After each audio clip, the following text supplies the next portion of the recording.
Pemirsa, Gunung Ile Lewotolok di Kabupaten Lembata, Nusa Tenggara Timur erupsi. Warga di sekitar lereng gunung diminta waspada dan mengungsi. Gunung Ile Lewotolok di Kabupaten Lembata, Nusa Tenggara Timur memuntahkan lava pijar mencapai 700 meter.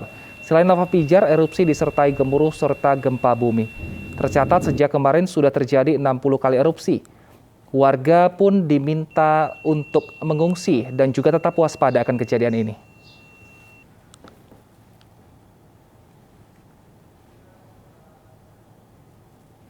Sementara Sungai Cisadane di Kota Tangerang Selatan, Banten tercemar limbah pengolahan plastik. Akibatnya warna air sungai berubah menjadi merah.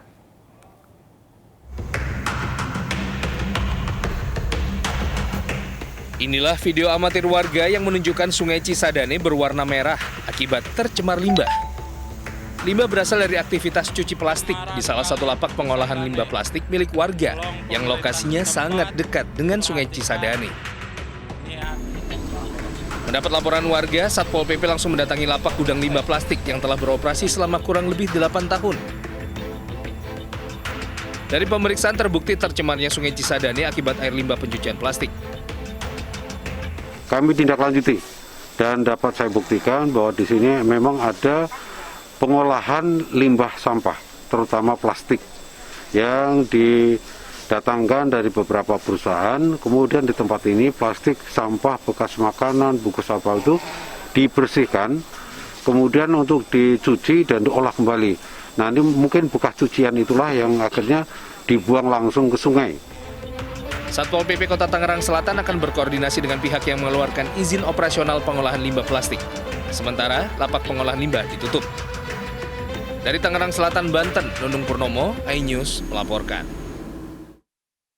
Pemprov DKI Jakarta masih mendalami temuan kandungan parasetamol di Teluk Jakarta. Sumber pencemaran dan tingkat kandungan menjadi fokus utama penyelidikan. Temuan kandungan parasetamol di Teluk Jakarta tak menurunkan aktivitas nelayan di kawasan Muara Angke, Jakarta Utara. Tidak ada kekhawatiran dan raut cemas dari wajah para nelayan dan warga yang menggantungkan hidup dari perairan Teluk Jakarta. Mereka menilai temuan kandungan parasetamol tidak mempengaruhi hasil tangkapan. Sementara Pemprov DKI Jakarta masih mendalami temuan kandungan parasetamol di Teluk Jakarta. Sumber pencemaran dan tingkat kandungan menjadi fokus utama penyelidikan. Kalau perubahan saya nggak begitu tahu ya. Tapi kalau melihat ikan yang ada di laut, kayaknya nggak ada yang mati. Iya. Terus dampak untuk penghasilan sih nggak berpengaruh. Kalau berpengaruh tuh masalah cuaca. Kalau cuacanya anginnya lagi kenceng, ya mungkin nggak ada ikan. Iya, untuk mengetahui sebetulnya ada konsentrasi atau tidak sih. Biasanya berapa hari tiknya di mana aja Bu tadi Bu? Sesuai dengan yang sebetulnya kami kan tidak tahu penelitian itu titiknya di mana yang pastinya begitu ya. Jadi kami hanya melakukan di lokasi yang. Apa dampak dari pencemaran parasetamol di perairan Jakarta? Kita akan membahasnya bersama dengan Mas Tubagus Soleh Ahmadi dari Walhi Jakarta. Selamat siang Mas Tubagus. Selamat siang Mas Wilson. Mas Tubagus, dengan adanya temuan ini apakah Walhi juga melakukan penelitian Mas? Ya, selama ini kita masih menunggu dari hasil tindak lanjut dari Pemprov DKI Jakarta gitu ya. Karena yang memiliki sumber daya mumpuni untuk melakukan monitoring kayak gitu itu ada di Pemprov DKI Jakarta. Nah, kalau kita melihat tadi statement oleh pemerintah, ya seharusnya selain dia juga melakukan pengambilan sampel di titik, seharusnya juga dia segera berkoordinasi dengan peneliti dari LIPI tersebut, karena kita sendiri cukup terkejut ya dengan hasil kajian ini gitu ya, karena selama ini memang kita warga gitu kan sangat menggantungkan proses informasi status lingkungan hidup ini kan dari pemerintah, dan parasetamol ini memang tidak termasuk dalam parameter yang tidak diukur. Tetapi kalau kita lihat lebih jauh gitu ya, kan Teluk Jakarta ini saat ini kan sedang berada dalam perencanaan revitalisasi Teluk Jakarta atau pemulihan Teluk Jakarta. Dan ini dan ini sudah menjadi daftar kegiatan strategis mereka. Harusnya meskipun tidak ada dalam aturan dia harus dimonitoring parameter ini, harusnya pemerintah Pemprov DKI Jakarta juga berinisiatif untuk melihat parameter-parameter lainnya. Baik. Kandungan parasetamol di air laut ini berbahaya atau tidak, Mas? Ya, kalau kita lihat kan dia termasuk kategori dari limbah rumah sakit ya. Kalau kita katakan dari produk kesehatan lah. Dan ini berpotensi juga termasuk dalam kategori limbah berbahaya dan beracun. Kalau terbukti dia infeksius. Nah, selama ini memang harus didalami. Kan kajian yang dilakukan oleh kawan-kawan LIPI, dan kita juga mengapresiasi dan terima kasih gitu ke LIPI ya. Dia mengukur parameter yang tidak diukur kayak gitu. Ini harus ditindaklanjuti sampai oleh pemerintah untuk kemudian dilihat dampaknya. Sejauh mana dampak terhadap ekosistem di Teluk Jakarta, ekosistem di Muara Jakarta. Kalau kita lihat selama ini kan dengan permasalahan pencemaran yang ada, nelayan itu sekarang mengambil asas kelolanya mereka kan cukup jauh gitu dari Teluk Jakarta. Baik. Nah, untuk penelitian dan kajiannya, apakah hanya perlu dilakukan di airnya saja atau di ikan-ikan yang juga ditangkap oleh para nelayan di sana?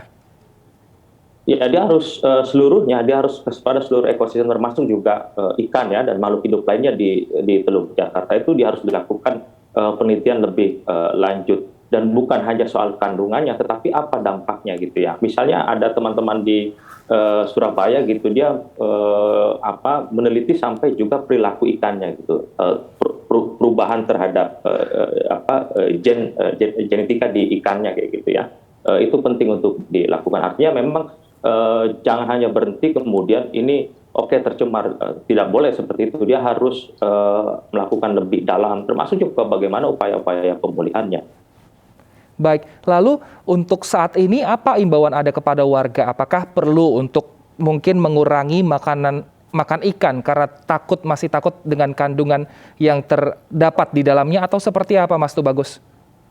Ya, ini memang sangat dilematis gitu ya. Di satu sisi kita tahu bahwa yang kita tahu juga nelayan Teluk Jakarta kan sangat jauh dari lokasi-lokasi Teluk Jakarta. Mereka harus agak maju ke depan gitu ya untuk mencari ikannya. Itulah kenapa kemudian Pemprov DKI Jakarta harus cepat bagaimana mengumumkan ini, dan juga jangan sampai nelayan yang sebenarnya juga informasinya ini kalau informasinya terbatas gitu ya, ini akan semakin memberikan kerugian terhadap nelayan dan masyarakat. Informasi seterang-terangnya itu harus diberikan, terutama kita berharap itu bisa secepatnya ya.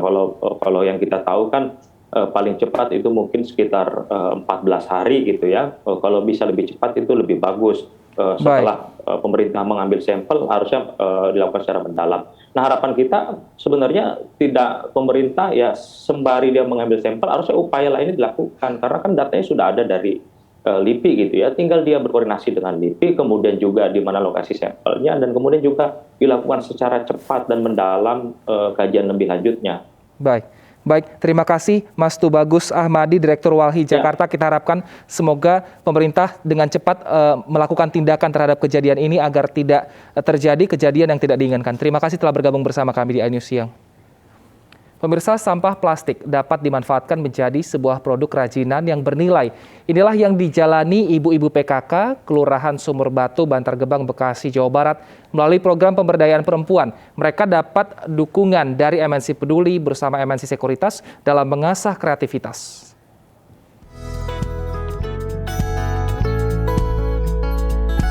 Setiap hari para remaja putri dan ibu-ibu PKK ini terus mengasah kreativitasnya dengan mencoba hal baru, membuat produk yang berkualitas dengan mengumpulkan sampah plastik yang ada di warung-warung di kampung mereka, Kelurahan Sumur Batu, Bantar Gebang, Bekasi, Jawa Barat. Sampah plastik ini kemudian dipilih dan dibersihkan sebelum diolah menjadi sebuah karya seni. Berbagai bentuk karya seni dihasilkan dari limbah plastik sebagai nilai tambah untuk penghasilan keluarga. Ada kegiatan ibu-ibu, lalu saya ikut gabung untuk membuat karya seperti ini. Lalu saya kasih pernak-pernik kayak hiasan-hiasan sebagai penambah keindahan. Ada bekas kopi, ada botol juga. Jadi botolnya dibuat vas bunga, tutupnya bisa kita pakai buat tatakan gelas, tempat tisu, tempat pensil, bunga disebut. Program pemberdayaan perempuan ini menjadi bentuk dukungan MNC Peduli dan MNC Sekuritas untuk meningkatkan ekonomi keluarga. Ketika kita memberdayakan wanita di sana, mereka juga bisa menjadi double income earner, di mana mereka bisa tentunya meningkatkan perekonomian keluarga mereka. Dapat membangun jiwa wiraswasta ya dari ibu-ibu yang memang mereka merupakan pengelola keuangan keluarga ya. Dan diharapkan juga kegiatan ini dapat memberikan manfaat lingkungan maupun manfaat ekonomi. Program Corporate Social Responsibility ini bakal digelar secara rutin sepanjang tahun 2021 untuk tetap produktif di tengah pandemi COVID-19. Dari Bekasi, Jawa Barat, Daneswara Gilang Ramadan, iNews melaporkan. Banjir bandang merendam ribuan rumah warga dan fasilitas umum di Luwu, Sulawesi Selatan. Selengkapnya akan kami hadirkan usai jeda berikut. Tetap bersama kami. Banjir kiriman